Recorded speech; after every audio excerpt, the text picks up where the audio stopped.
In this video, you're going to learn where most freelancers go wrong with delegation and what you can do about it. This concept is really important because if you try to scale your freelance business, ultimately what you need is leverage. Whether you are wanting to grow an agency or just be a solo freelancer, and we do have a video linked to somewhere, we'll link to it, that compares all these. We even have 3 videos actually that compares freelancer versus agency. So check those out if you want more detail. But regardless of whether you go just freelancer or you go agency, in both routes, you need to get more leverage on your time if you want to earn more, get more freedom, flexibility, and just dollars in your pocket. So this is equally important regardless. But the actual way that you'll approach delegation will be a little bit different.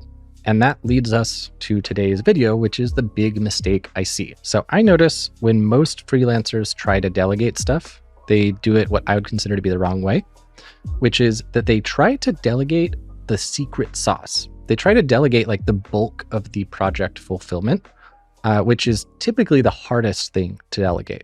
And what I've found from experience is that the easiest, best stuff to delegate is the stuff that is, number 1, recurring. You have to do it on an ongoing basis.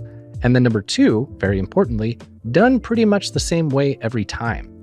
This second point here is why I was unable to scale my agency happily when I first tried to do it.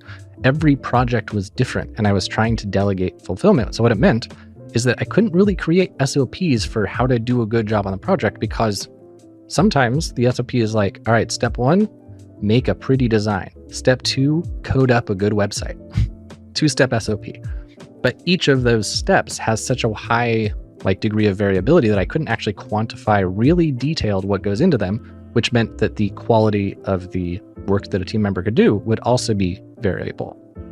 Now, in terms of, quote, what you do about this, it's going to be different depending on your targeted goals. If you're trying to grow an agency, the quote, what to do about it is productization. You want to try to have the actual variability in the fulfillment of your service be smaller. You want to be able to deliver a project in pretty much the same way as you delivered another project. That gives you the ability to delegate better. But if you want to be a freelancer, you don't need to do that. You can keep all the projects different, keep them art, keep them secret sauce, keep them special, fun, novelty. And what you do instead is find other aspects of the process that have a smaller degree of variability. And this is the mistake that I see, is that people don't typically do this. The way that you can find these low variability parts of your process is, frankly, starting by tracking all of your time. If you know me, you know I'm a big fan of this. And it's basically the foundation of it is ultimately every client you've ever worked with has started as a lead, you've sold them into a client, and then you've fulfilled the project. By only focusing on delegating fulfillment, you're missing a lot of opportunities for time saving over here. You're also missing opportunities for time saving for things like project management, onboarding, offboarding, things that are a lot more prone to being done very similarly each time. Last year, I did an agency from scratch project where I started a new conversion rate optimization brand as a way to try out different marketing concepts and stuff to develop our DYF course, The Blueprint. And when I started it, I was expecting that it would be really, really hard to delegate fulfillment because I feel like the work I do there, it is secret sauce work. It blends my dev knowledge with my copywriting knowledge with my design knowledge. And I know from experience, it can be very tough to find people with all those skills overlapping. It's just not that common. Initially, I thought that the only way I'd really be able to remove myself from fulfillment and get more leverage that way would be by delegating that stuff, the actual implementation.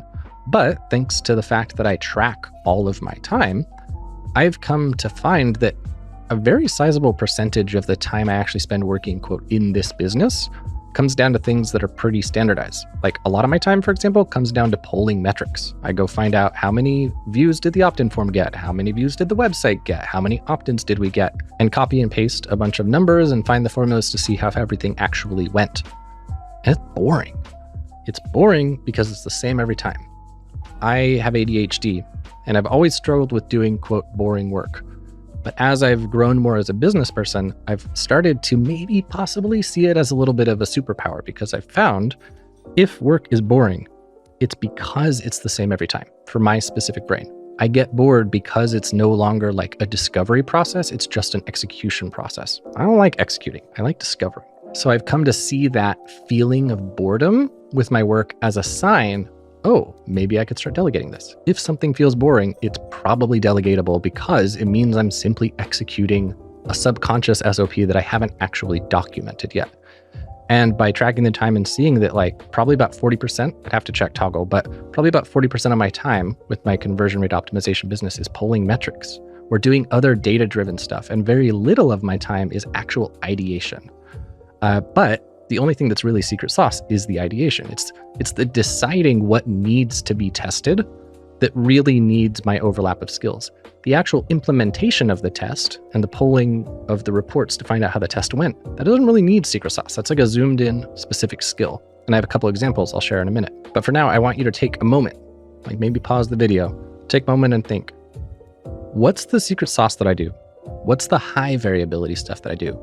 But what's the stuff I do that I have to do on a recurring basis and it takes time? It takes several hours a week and it's done pretty much the same way every time or with a low level of variability. Does anything stick out to you? Anything that's the equivalent of Zach polling metrics where you have to do this task and it's like 5 hours a week, every freaking week. And gosh, it's such a pain. It's so boring because it's always the same and I totally should just have someone else do this for me. Anything stick out? I'll go into a couple examples. But before I do, one thing I want to note is that the time tracking is really, really, really important. I've found that there are certain things that I just really, really don't like. And I think they take a bunch of time because they feel like they take a bunch of time. But when I actually track my time, I find that they don't. So like checking the inbox, for example, I do not like checking the inbox. It's boring. I love checking your messages in the inbox, but everyone else, oh, so boring. But yeah, so I just don't really like it for my freelance business, for DIY. I don't like checking the inbox. I don't like social media. I don't like any of these things. I just want to make cool stuff. And so I feel like checking the inbox takes like 12 million hours a week. When I track my time, I often find that it only takes like 30 minutes. And so all this blanket advice that I hear from people I really respect in the time tracking space, like Dan Martell, for example, he runs stuff geared towards SaaS founders, and I really love his Buy Back Your Time book.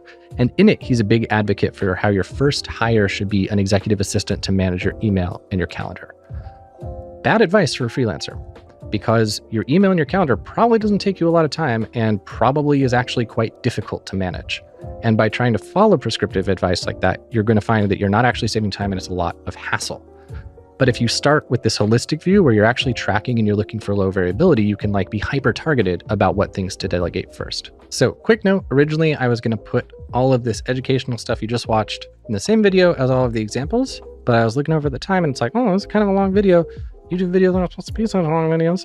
So what I decided to do is split them into 2 videos. So this video you just watched, future Zach decided it is just the education video and we have a separate video with a bunch of examples. So we will link to that video maybe up here, maybe in the description, something like that. It'll be something like X examples of freelancers delegation wrong, something bad, something like that. You know, hopefully it'll be a little more catchy, but something along those lines. So yeah, go check that out next for more examples. For now, be thinking a bit about what things you should be delegating that you're not, and what things you've been trying and struggling to delegate that maybe you shouldn't be. Maybe those things are like a later thing to delegate once your business is like 5 times as big, or maybe you never ever delegate them. And if you haven't yet checked out our Charge What You're Worth course, I think that would be a nice next step for you because we go into the idea of value and improving your offer, which is really foundational to getting more clients, getting paid more, and knowing what stuff to lean into, what stuff is your secret sauce, and what stuff your clients find valuable versus what stuff you should be trying to minimize, delegate, automate, that kind of thing. So if you want to check that out, it's at dyf.link/offer. Leave a comment below with what you've been mistakenly trying to delegate and or what you should be delegating, but you're not. That'd be an interesting thing to have you comment on. And if you want more examples from my own experience, check out the follow-up video where we dive into more examples.